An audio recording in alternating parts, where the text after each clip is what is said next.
اللہ خالق ارض و سما کے فضل و کرم سے یہ ذی القعدہ کا مہینہ چل رہا ہے اور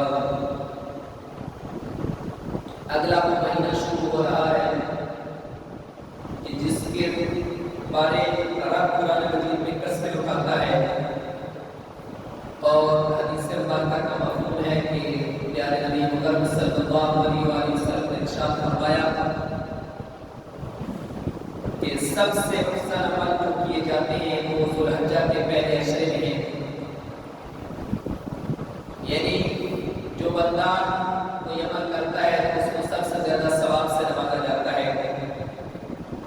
تو اگلا جمعہ چونکہ ذو الحجہ کا ہوگا، یہ وہ مبارک مہینے ہیں جن کو حرمت والے مہینے کا کہا گیا قرآن مجید میں۔ احادیث مبارکہ میں اللہ رب العزت قرآن مجید میں ارشاد فرماتا ہے کہ ان عدت الشہور عند اللہ 12 شہرا فی کتاب اللہ، کہ بے شک اللہ رب العزت کے ہاں مہینوں کی تعداد 12 ہے اور 4 میں سے سب حرمت والے ہیں۔ احادیث مبارکہ میں یہ وضاحت فرما دی گئی کہ ایک رجب ہے اور 3 یہ مختصر مہینے ہیں۔ تو آج کے اس مختصر خطبے میں اسلام کا بنیادی اور اہم فریضہ حج بیت اللہ، اس کے بارے میں چند معلومات، اور پھر ہمارے لیے جن کو رب نے طاقت نہیں دی حج کی تو ان کے لیے کیا کرنا چاہیے اس عشرے میں۔ اس مختصر سے رقم میں اس کے حوالے سے چند ملحوظات آپ کے سامنے رکھنی ہیں۔ اللہ خالق ارض و سما کی قرآن مجید فرقان حمید سے ایک آیت بینہ آپ کے سامنے پڑھنے کا شرف حاصل کیا، جس میں اللہ رب العزت ارشاد فرماتا ہے وَلِلَّهِ عَلَى النَّاسِ حِجُّ الْبَيْتِ مَنِ اسْتَطَاعَ إِلَيْهِ سَبِيلًا، اور لوگوں کے لیے اللہ رب العزت کے لیے لوگوں پر حج بیت اللہ کا کرنا ہے، اور اس شخص کے لیے جو اس کی طرف راستے کی طاقت رکھتا ہو اور جس نے نہ انکار کیا، جس نے انکار کیا، نہ شکری کی، کفر کیا، تو یقیناً اللہ رب العزت سارے جہان سے بے پرواہ ہے۔ نبی مکرم صلی اللہ علیہ وسلم نے ارشاد فرمایا کہ وہ میرے اسلام اور آفاق سے کہ اسلام کی بنیاد 5 چیزوں پر ہے: شہادت ان لا الہ الا اللہ وان محمد عبدہ ورسولہ، سب سے پہلے یہ گواہی دینا کہ اللہ خالق ارض و سما وحدہ لا شریک ہے، اور نبی مکرم صلی اللہ علیہ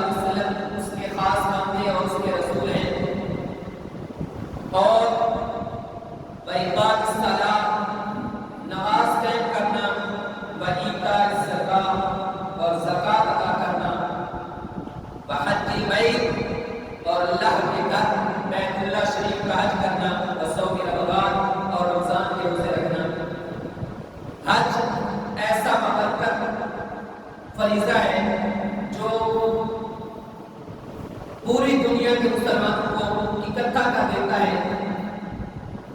کتنا خوبصورت اور حسین منظر ہوتا ہے کہ جب احرام کی حالت میں حاجی کعبۃ اللہ کا طواف کر رہے ہوتے ہیں یا تلبیہ پڑھ رہے ہوتے ہیں، وہاں یہ نہیں دیکھا جاتا کہ کوئی عربی ہے یا اجمی ہے یا انگریزی بولنے والا ہے یا فارسی بولنے والا ہے.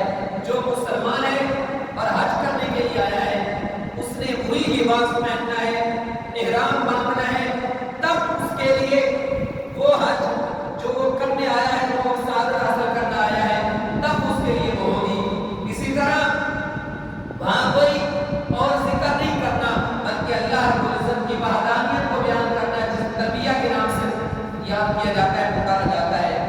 تو وہاں یہ نہیں دیکھا جاتا کہ کوئی پاکستانی ہے یا عرب ممالک سے ہے یا ہندوستان سے ہے، کہاں سے ہے، کس فیملی سے، کس قبیلے سے تعلق رکھتا ہے، بلکہ وہاں خالص اللہ کی رضا کے لیے سب جمع ہوتے ہیں. سب سے بڑا اجتماع مسلمانوں کا وہاں ہوتا ہے اور مسلمانوں کو اس چیز پر اکٹھا کرتا ہے کہ اللہ خالق سما کی وحدانیت اور عبادت میں سب مسلمان ایک ہیں. کاش کہ ہم مسلمان جیسے وہاں ایک ہوتے ہیں باقی معاملات میں بھی اگر ایک ہو جاتے تو پورا کفر آج مسلمانوں سے ڈر رہا ہوگا. لیکن ہماری شکریہ قسمت کہ ہم وہاں کو جا کے چونکہ مجبوری ہے کہ سب نے وہاں کوئی خان نہیں، کوئی ملک نہیں، کوئی سردار نہیں، کوئی عربی نہیں، کوئی اجمی نہیں، سب اللہ کے بندے ہیں، سب مسلمان ہیں. وہاں تو سب ایک ہو گئے لیکن باقی معاملات میں ایک ہونا ہم نے گوارا نہ کیا. دوبارہ یہ حج کی تاریخ اگر ہم اس کا پس منظر دیکھیں تو یہ کوئی آج سے نہیں بلکہ یہ معلوم ہوتا ہے اللہ رب العزت کے فرمان نشان سے اور احادیث مبارکہ کی روشنی سے کہ جب سے کعبۃ اللہ بنا تو اللہ خالق سما نے حج کا فریضہ جو مسلمان چلتے آ رہے ہیں ان پر لازم کر دیا. اللہ خالق سما قرآن مجید میں ارشاد فرماتا ہے وَأُذِنَ فِي النَّاسِ بِالْحَجِّ يَأْتُوكَ رِجَالًا وَعَلَىٰ كُلِّ ضَامِرٍ يَأْتِينَ مِنْ كُلِّ فَجٍّ عَمِيقٍ. اور لوگوں میں حج کا اعلان کریں. حضرت ابراہیم علیہ السلام سے خطاب کیا جا رہا ہے کہ اور لوگوں میں حج کا اعلان کریں وہ تیرے پاس پیدل آئیں اور ہر دبلی پتلی اونٹنی پر جو ہر دور کے راستے سے آتی ہے. اور ابن جریر طبری نے روایت کیا کہ اللہ خالق سما نے حضرت ابراہیم علیہ السلام کو حج کا اعلان کرنے کا حکم دیا. حضرت عبداللہ بن عباس سے آپ نقل کرتے ہیں تو حضرت ابراہیم علیہ السلام عرض کرتے ہیں یا باری تعالیٰ میں جب کھڑا ہو کر اعلان کروں گا تو میری تو چند لوگوں تک آواز جائے گی، پوری دنیا تک میری آواز کیسے جائے گی؟ تو اللہ خالق کے دو سما کی طرف سے آواز آئی کہ اے ابراہیم اعلان کرنا تیرا کام ہے، بندوں کو سنانا ہمارا کام ہے. نقل کیا حضرت عبداللہ بن عباس فرماتے ہیں کہ جب حضرت ابراہیم علیہ السلام نے اعلان کیا تو دنیا آسمان کے بھی ہر کونے تک یہی آواز آ رہی تھی کہ لوگوں تم پر کعبۃ اللہ کا حج طواف فرض کیا گیا ہے. تو یہ اللہ خالق کے سوال کی اس میں حکمت میں تھی کہ تب سے حج فرض ہے اور آج تک اسی طرح ہے. اب دوسری چیز کہ حج فرض کس پر ہے؟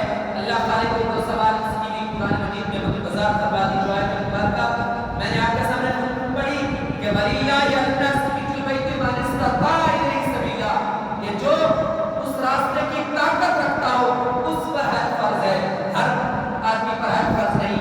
اور نبی اکرم صلی اللہ علیہ وسلم نے بھی اپنے خطبے میں ارشاد فرمایا اے لوگوں اللہ تعالیٰ نے تم پر حج فرض کیا ہے بس تم حج کرو. تو صحابہ کرام نے عرض کیا یا رسول اللہ صلی اللہ علیہ وسلم کیا ہر سال حج فرض ہے؟ حضور خاموش رہے. پھر سوال کرنے والے نے سوال کیا کیا ہر سال حج فرض ہے؟ حضور خاموش رہے.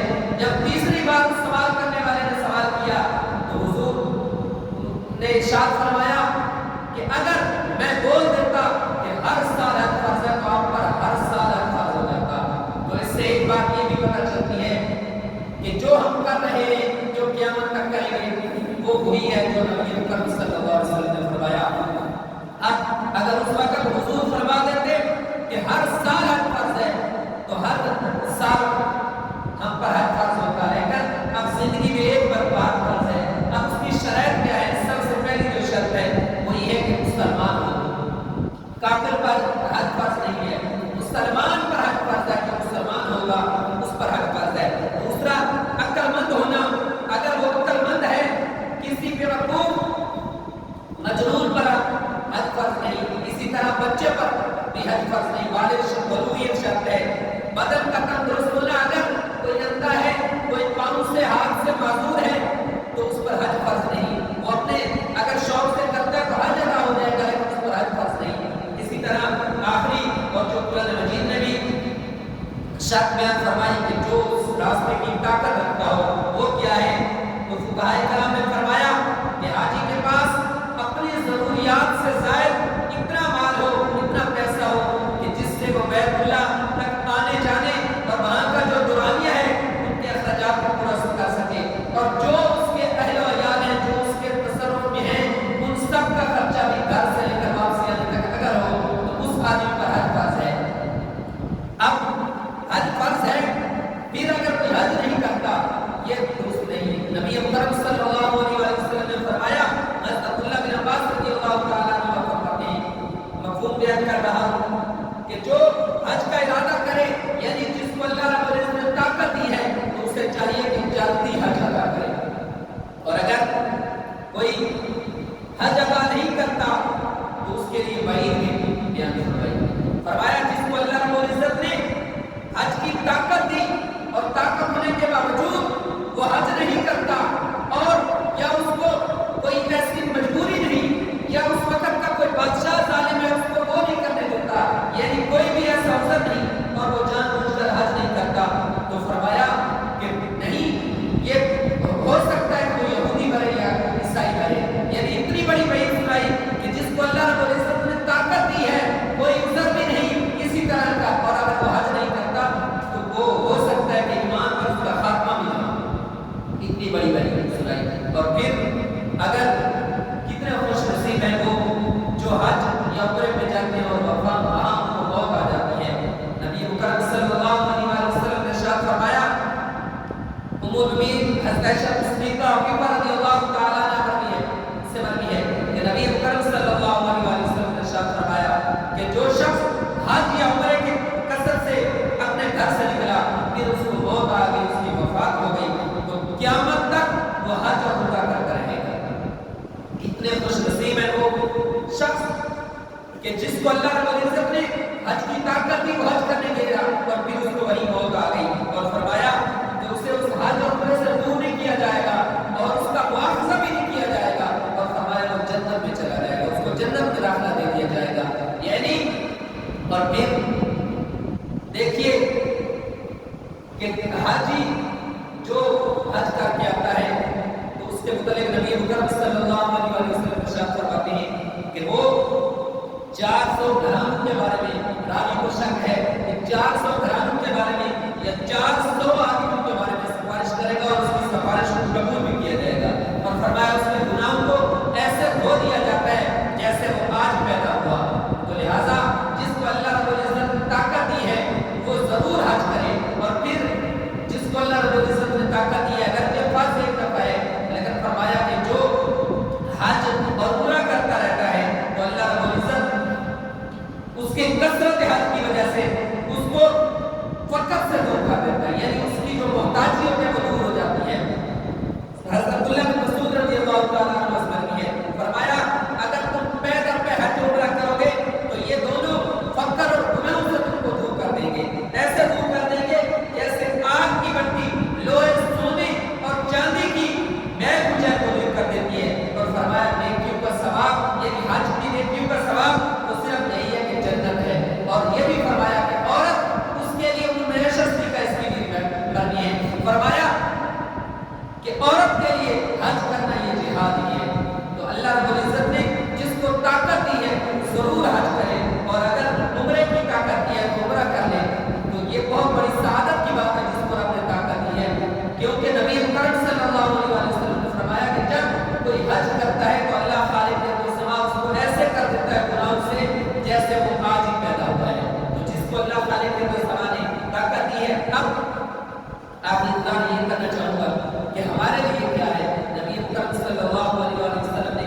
ارشاد فرمایا کہ ذوالحجہ کے پہلے 10 دنوں میں کیے گئے اعمال جو نیک اعمال ہیں اللہ رب العزت کے نزدیک تمام ایام میں کیے گئے اعمال سے زیادہ مقبول ہیں۔ صحابہ کرام نے عرض کیا یا رسول اللہ صلی اللہ علیہ وسلم کیا ان دنوں کے علاوہ اللہ کی راہ میں جہاد بھی؟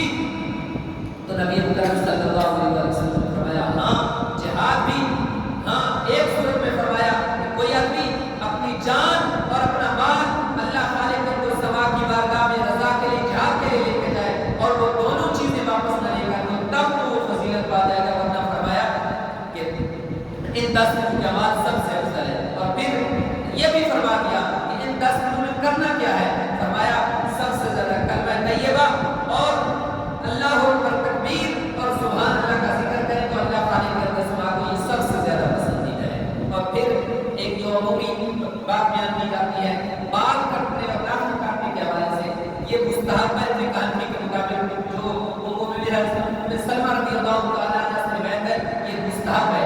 اگر کوئی بندہ کرتا ہے تو اللہ خالق کے سما اس کو بہت زیادہ ثواب عطا فرمائے گا۔ یعنی ذوالحجہ کا چاند نظر آنے سے لے کر قربانی کرنے تک اگر کوئی بندہ بال اور ناخن نہیں کاٹتا تو اللہ خالق کے سما اس کو بہت زیادہ ثواب عطا فرمائے گا۔ ہاں جس کی قربانی نہیں وہ بھی ایسا کر لے تو یہ بہتر ہے، لیکن کوئی فرض یا واجب یا لازم نہیں ہے، کر لیتا ہے تو بہتر ہے۔ اگر کوئی نہیں کرتا تو سختی نہیں کر سکتے کہ ایسا کیوں نہیں ہے، کر لیتا ہے تو بہتر ہے۔ اسی طرح آج سے 3-4 دن بعد یوم تکبیر منایا جاتا ہے پاکستان میں، یہ بھی اس وقت کی حکومت نے اچھا نام دیا اس وجہ سے کہ پہلی پاکستان ایٹمی طاقت بنی، اس پر انہوں نے اس دن کو یوم تکبیر کہا۔ اس کا مطلب یہ ہے کہ سب سے بڑائیاں سب حکمتیں اللہ خالق المصطفیٰ کے لیے، تو وہ بھی منانے کا مطلب یہی ہے کہ اللہ خالق المصطفیٰ آج کل اگرچہ